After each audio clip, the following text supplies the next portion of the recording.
We're here for Beyond the Fairways with Simon Majdulski, the Director of Rules and Handicapping at Golf Australia.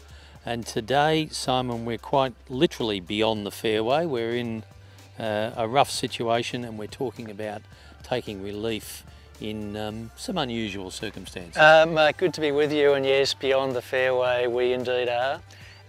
In this particular situation, we've got the flag stick in this direction, we've got an immovable obstruction right behind our ball which is impeding our backswing, but if the immovable obstruction wasn't here, we'd also have these branches up here which would also be impeding us. So the question is, even though we're being impeded by the immovable obstruction, are we really entitled to relief?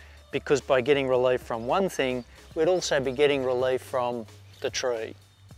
Surely we're entitled to relief from the immovable obstruction. Look, Mark, that is absolutely correct. In this instance, what we're doing is just moving across until we can find a point where the immovable obstruction is no longer impeding our backswing.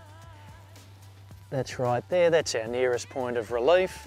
We then get a club length from that point, and I can drop the ball anywhere within this club length.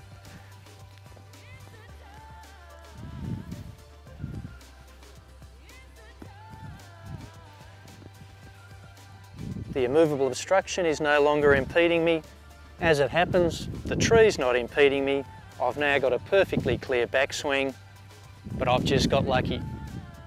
So we got lucky in that circumstance, but what about this one where the ball is clearly unplayable? Let's say there's an immovable obstruction in your line, or you're standing on a grate or a rabbit scrape. Are you still entitled to relief even though the ball is unplayable? Yeah, Mark, it's a good question. I could be standing on something here from which I would otherwise be entitled to relief, but because it's clearly impracticable for me to play a stroke for some reason other than what I'd be taking relief from, I'm denied relief in this situation. That is, it's the tree that is really stopping me from playing a stroke. It's impracticable for me to play a stroke, so I don't get free relief. I would have to take relief under the unplayable ball rule.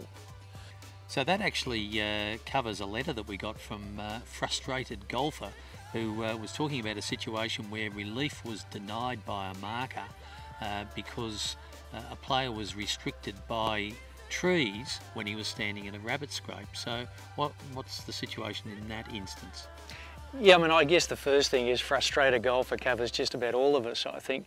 But in the case that you're describing, the player is impeded by a rabbit scrape. The rules of golf provide relief from a rabbit scrape. As it happens, the player would also get relief from a tree in their backswing. That's fine, so long as it was reasonable for the player to have played some sort of stroke in the first instance. Again, the player is getting lucky in that situation. Sometimes the rules work for you, sometimes they don't. Thanks, Simon.